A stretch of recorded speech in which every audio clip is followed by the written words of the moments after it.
Hello বন্ধুরা, আসসালামু আলাইকুম। আজ আমরা দেখতে চলেছি মুফাসা দ্য লায়ন কিং মুভির একটি সুন্দর গল্প। তো এই মুভির আরো একটি অংশ 2019 সালে রিলিজ হয়েছিল, যার নাম ছিল দ্য লায়ন কিং। তো দ্য লায়ন কিং মুভির কাহিনীটি ছিল সিম্বাকে নিয়ে। আর এই মুভির কাহিনীটি হলো সিম্বার বাবা অর্থাৎ মুফাসাকে নিয়ে। তো শুরু করা যাক আজকের এই অ্যানিমেশন অ্যাডভেঞ্চার মুভি, যার নাম মুফাসা দ্য লায়ন কিং। তো মুভি শুরু হয় সুখবরের মাধ্যমে। সিম্বা উপস্থিত সকল প্রাণীর উদ্দেশ্যে বলতে থাকে যে তাদের মধ্যে একজন নতুন সদস্য আসতে চলেছে, সবাই যেন নতুন আগত সন্তানের জন্য দোয়া করে। তখন সিম্বা বুঝতে পারে যে নালা কোনো বিপদে পড়েছে, তাই সে ছোটবেলার সাথী টিমন আর বাম্বারকে ডেকে আনে এবং বলে যে যতক্ষণ পর্যন্ত সে না ফিরে আসছে ততক্ষণ পর্যন্ত কিরার দেখাশোনা করার জন্য। এই বলে সিম্বা চলে যায় নালাকে খোঁজার জন্য। তারা দুজন কায়রাকে নিয়ে গল্প বলা শুরু করে। তারা দুজন মিলে স্কারকে হত্যা করেছিল, এইসব গল্প গুজব করতে থাকে। তখনই দিনের অবস্থা খুবই খারাপ ছিল, বিদ্যুৎ চমকাতে থাকে। তারা তিনজন ভয় পেয়ে লুকিয়ে পড়ে। তখন রাফিকি আসে এবং কায়রাকে এই বলে সান্ত্বনা দেয় যে তোমার বাবা মা তোমার জন্য উপহার আনার জন্য গিয়েছে, তাই শীঘ্রই চলে আসবে। তখন কায়রা বলে যে একবার এই তুফান শেষ হয়ে যাক, তারপর থেকে আর কখনো ভয় পাবো না। রাফিকি তার মনে সাহসের প্রদীপ জ্বালানোর জন্য তার দাদার জীবন সংগ্রাম এবং বীরত্ব সম্পর্কে বলতে থাকে। তোমার দাদা মুফাসাও বৃষ্টিকে ভয় পেত। একদিন তার মা বাবা তাকে একটি জায়গার সন্ধান দেয়, যার নাম ছিল মিলিলে, যা দিগন্তের শেষে আকাশের শেষ মেঘের ওপারে অবস্থিত। মিলিলে শব্দের অর্থ হলো চিরকাল, যেখানে জীবন, জল এবং খাদ্য দ্বারা পরিপূর্ণ একটি জায়গা, যেখানে চোখ যত দূর যায় ততটুকু ঘাস আর আকাশ। তারা সেখানে যাবে বলে মুফাসাকে কথা দেয়, কারণ এইখানের জায়গা মরুভূমির মতো হয়ে আছে, না আছে বৃষ্টি আর না আছে খাদ্য। তো একদিন আকাশ কালো করে বৃষ্টি আসতে থাকে এবং সব প্রাণীরা শুকনো নদীর পাশে গিয়ে অবস্থান করে। সবাই পানি পান করে এবং আনন্দ উল্লাসে মেতে থাকে, যার মাঝে মুফাসাও বাকি ছিল না।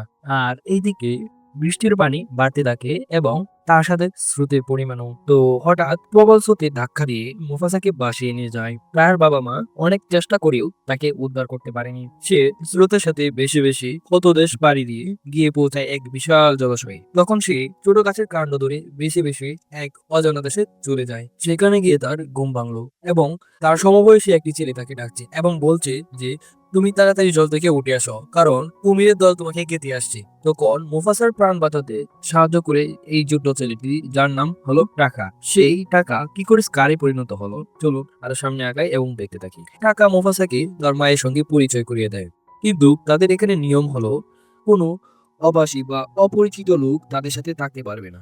তখন মুফাসা ইসেকে বলে, ইসে হলো টাকার মা। আমাদের এখানে বন্যা হয়েছিল, আমার বাবা মা আমাকে বাঁচানোর চেষ্টা করেছিল, কিন্তু পানির প্রবল স্রোতে আমি হারিয়ে যাই। আপনি বলতে পারবেন আমার বাড়ির রাস্তা কোন দিকে? তখন ইসে মায়ায় পড়ে যায় এবং তাকে বলে হারিয়ে যাওয়া মানে পথ শেখা। ইসে তাকে তার সাথে নিয়ে যায়।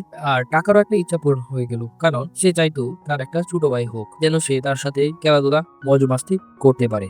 তাই টাকা বেজায় খুশি। তো সমস্যা এখানে হলো, যখন তাকে নিয়ে যাওয়া হলো টাকার বাবা অর্থাৎ ওবাসির কাছে, সে এখানের রাজা। তাদের রুলস মতে বহিরাগতদেরকে তাদের সাথে থাকা বা সম্পর্ক রাখা সম্পূর্ণ নিষেধ। সে ওবাসীকে অনেক বোঝানোর চেষ্টা করে, কিন্তু সে কোনোভাবেই রাজি হচ্ছিল না, কারণ কিছু প্রজাতির সিংহ আছে যারা তাদের থেকেও দ্বিগুণ বড় হয়। সে যদি তাদেরই অন্তর্ভুক্ত হয় তাহলে বড় হয়ে তাদেরকে না আবার প্রাণ হারিয়ে বসতে হয় সে ভয়ে। তখন টাকা তার বাবাকে অনুরোধ করে বলল, আমি মুফাসাকে বাঁচিয়েছি, সে আমাদের সাথে থাকুক না। ওবাসী রাজি হলো একটি শর্তে, দুজনকে দৌড় প্রতিযোগিতা করতে হবে। যদি মুফাসা হেরে যায় তবে তাকে খেয়ে ফেলা হবে, আর যদি জিতে যায় তবে সে এখানে থাকতে পারবে। তো প্রতিযোগিতা শুরু হলো। শুরুতেই ওবাসী মুফাসাকে ধাক্কা দিয়ে ফেলে দিল, যার কারণে মুফাসা পিছনে পড়ে যায়। তো রেস চলতে চলতে এক পর্যায়ে টাকা মুফাসাকে জিতিয়ে দিল, কারণ টাকা চায় মুফাসা যেন জিতে তার সাথেই থেকে যাক, যার কারণে ওবাসী বেশ বিরক্ত হলো। কিন্তু কথা দিয়েছিল বলে সে তাকে ঈশের সাথে অর্থাৎ মেয়েদের সাথে থাকার অনুমোদন দেয়। টাকা মুফাসাকে জিতিয়ে দেওয়ায় ঈশে তাকে উৎসাহ করলো।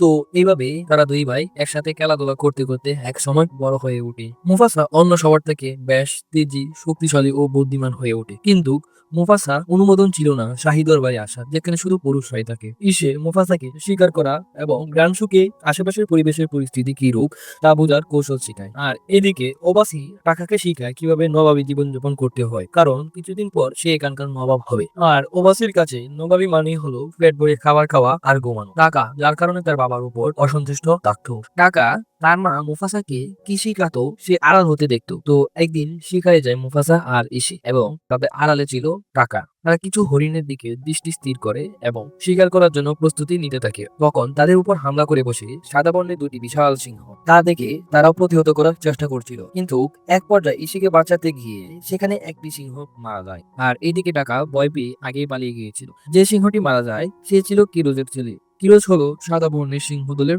রাজা। কিরোজের ছেলে মারা যাওয়ায় সে তার দলবল নিয়ে প্রতিশোধের জন্য আসতে থাকে।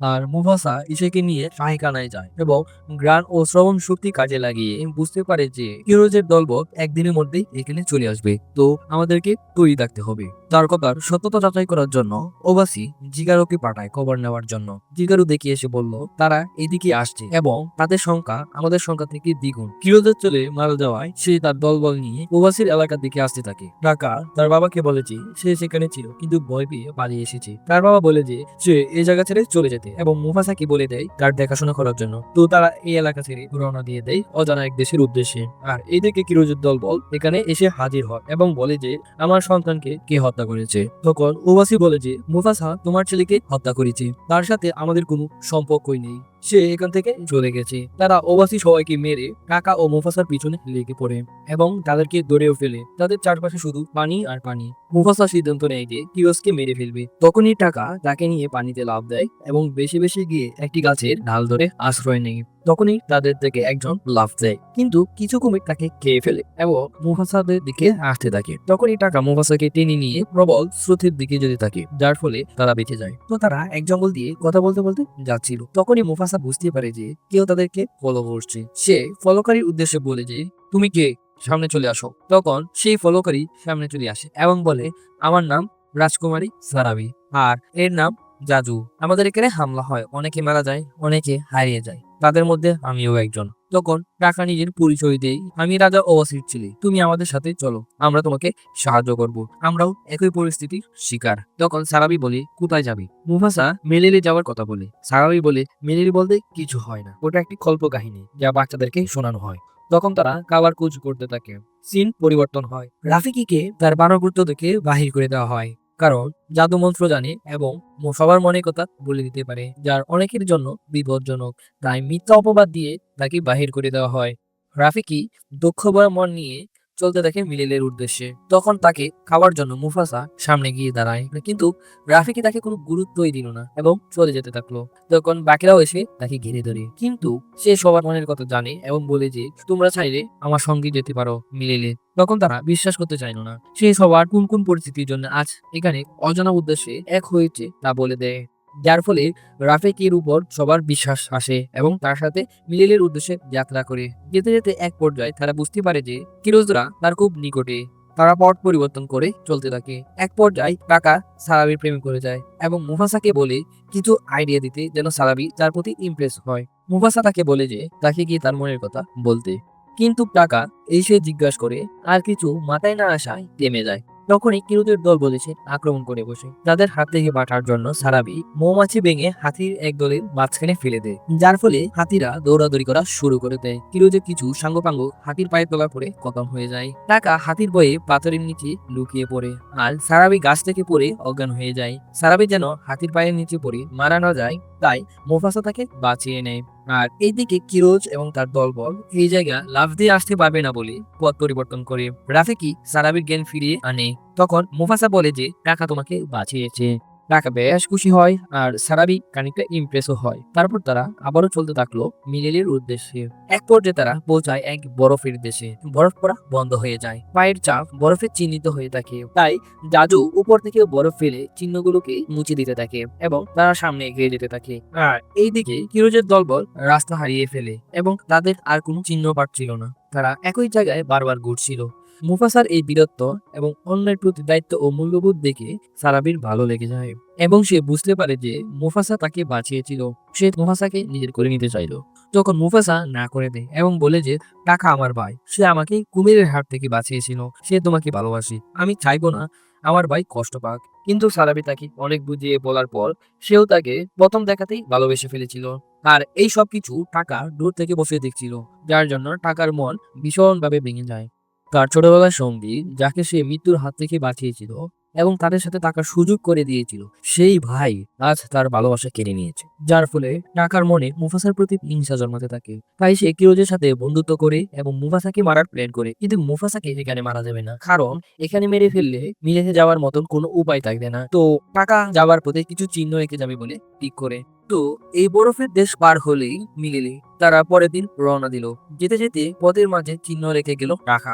বরফের রাজ্য পার হয়ে অবশেষ তারা তাদের স্বপ্নের মিলেলিতে পৌঁছালো, যেখানে ছিল স্বর্গের মতন তার বাবা মা যেভাবে বলেছিল। কিন্তু কিরোজ এবং তার দলবল তার পিছনে ফলো করতে করতে এখন পর্যন্ত চলে আসবে সে বুঝতেও পারেনি, কারণ সে সকল চিহ্ন মুছে দিয়েছিল। কিরোজ এখানে চলে আসে, যার ফলে সকলেই ভয়ে আতঙ্কিত হয়ে পড়ে। মুফাসা সকলকে তার পাশে থাকার জন্য আহ্বান জানায়, কারণ আজকে যদি তার পাশে না দাঁড়ায় তবে কাল সকলকে কিরোজের অত্যাচারে শিকার হতে হবে। তাই সবাই যুদ্ধের জন্য ঝাঁপিয়ে পড়ে। মুফাসা টাকার সাহায্য চাইল, তখনই সে জানতে পারে যে তার ভাই বিশ্বাসঘাতকতা করেছে। তো এইভাবে মুফাসা একাই কিরোজের সাথে যুদ্ধ করতে থাকে, আর বাকিরা কিরোজের সাঙ্গপাঙ্গদের সাথে।